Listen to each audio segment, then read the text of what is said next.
Bonjour chers amis, frères et sœurs.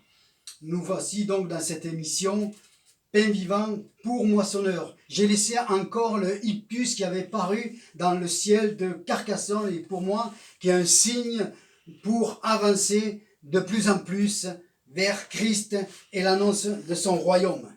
Amen. J'aimerais vous parler aujourd'hui d'un même cœur. Nous devons être d'un même cœur et d'une même âme. Dans Actes chapitre 4, verset 32, il est dit « La multitude de ceux qui avaient été sauvés étaient d'un même cœur et d'une même âme. » Voilà l'Église primitive, l'exemple qu'elle nous donne, d'être d'un même cœur et d'une même âme. Acte 5, chapitre 12, il est dit ceci « Ils se tenaient tous ensemble au portique de Salomon. » Vous savez que là, il y a un paralytique qui s'est levé, mais tous les chrétiens, tous les frères et sœurs étaient là autour de Pierre et des apôtres, tous ensemble. Amen. Merci pour l'Église universelle. Mais la force se trouve dans l'Église locale. L'Église doit être le sel et la lumière à travers son message et les bonnes œuvres dans la ville dans laquelle elle se trouve. Amen. Mais surtout, en vivant d'un même cœur, d'une même âme, nous faisons venir sur nous l'approbation de Dieu et il se passe des signes, des prodiges et des miracles. Voilà comment les choses fonctionnaient dans l'Église primitive. Et Paul a continué à enseigner cela plus tard, puisque nous trouvons dans Philippiens chapitre 1, verset 27. « Seulement, conduisez-vous d'une manière digne de l'évangile de Christ, soit que je reste absent, j'entends de dire de vous que vous demeurez ferme dans un même esprit, combattant d'une même âme pour la foi de l'évangile. » 1 chapitre 27 de l'épître aux Philippiens. Amen. Combattant d'une même âme pour la foi en l'évangile. Amen. Voilà comment Paul exhorte les Philippiens afin qu'ils puissent continuer à travailler. Malgré les difficultés, quand on lit l'épître aux Philippiens, il y a des difficultés, malgré que Paul nous dit « Réjouissez-vous toujours dans le Seigneur », il y avait des choses à traiter et à régler. Amen. Philippiens chapitre 2, verset 2, il nous est dit « Paul écrit « Rendez ma joie parfaite, ayant un même sentiment, un même amour, une même âme et une même pensée. » Voilà ce que Paul enseigne à l'église locale de Philippe. Amen. Et c'est ce que Paul voudrait enseigner encore aujourd'hui dans les églises locales. On se perd dans l'église universelle. Merci pour l'église universelle. Merci pour l'église qui est de l'autre côté du pays. Mais de l'autre côté du pays, le pasteur, les frères et sœurs sont responsables de leur ville, comme nous sommes responsables de la ville dans laquelle Dieu nous a placés, et il nous demandera des comptes pour le travail que nous aurons fait dans l'église, dans la ville dans laquelle il nous a placés. Exactement comme un jardinier qui a planté des légumes, et par exemple une salade, et bien il ne va pas la chercher ailleurs que là où il a planté sa salade. Il ne va pas aller chez le voisin, il va là où il l'a planté. Et Jésus va nous demander des comptes sur ce que nous avons fait toutes ces années dans notre ville, hormis les réunions. Il nous est dit aussi, aujourd'hui, ce n'est pas Paul qui a une joie parfaite, mais c'est Christ, quand il voit une église qui travaille dans l'évangélisation pour le royaume de Dieu, et d'un même cœur et d'une même âme, tous dans la vision des responsables pour l'église locale dans la ville.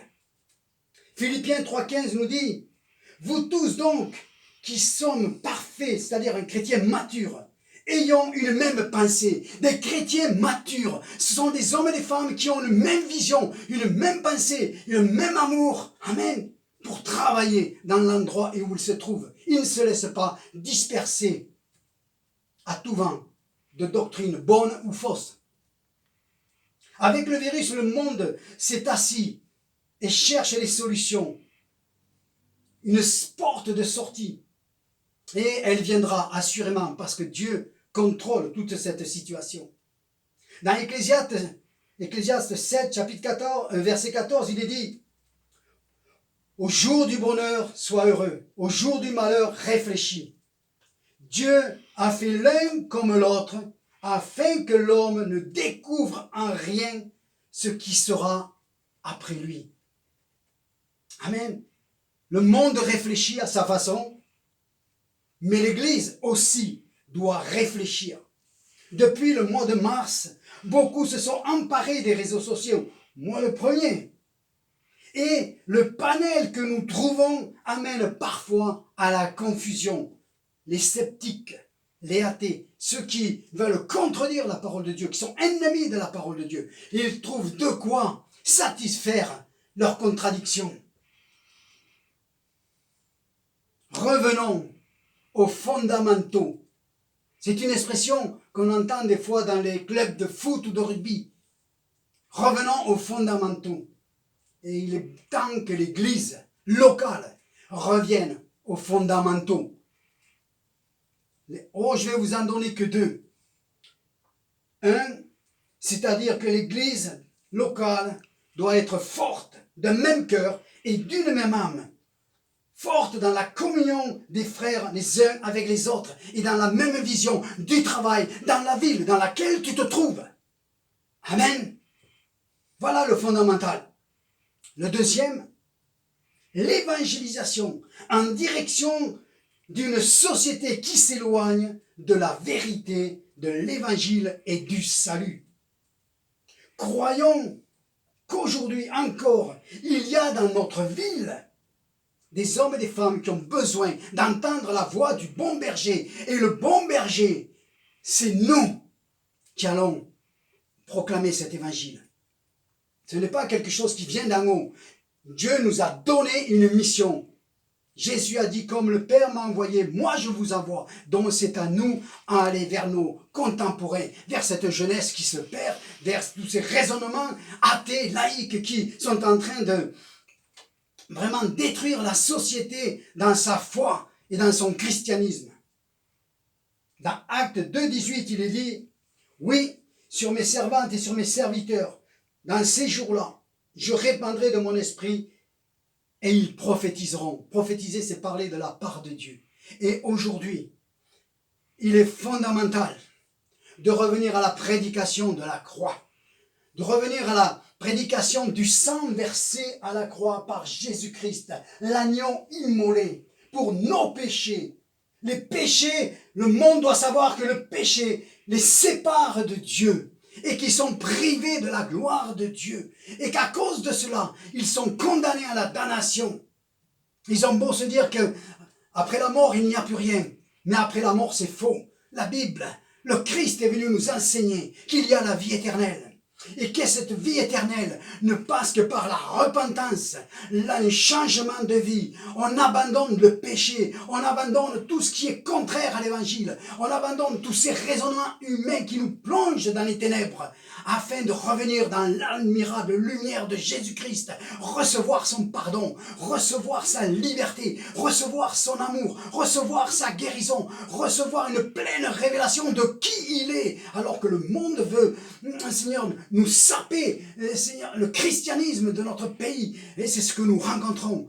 Alors sortons, allons prêcher le bon évangile, tout simple, des pionniers, l'évangile de Jésus-Christ, Jésus-Christ, le Fils de Dieu, qui vient vers nous pour nous sauver de la colère à venir, pour nous sauver et dans nos foyers, pour nous amener la paix, la joie et le bonheur. Et cela n'empêche pas que tu dois réussir dans tes entreprises. Cela n'empêche pas que tu dois réussir dans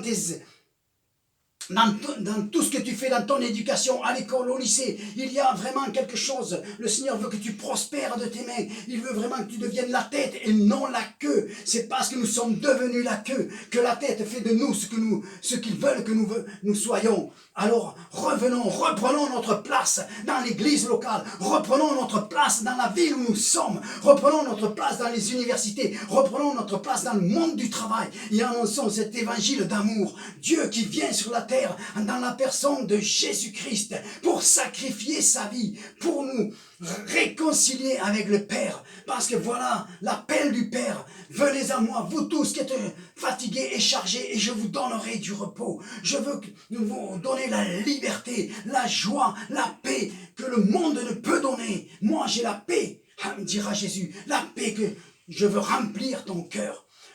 Comprenez, ça c'est l'évangile que nous devons aller amener aux hommes et aux femmes.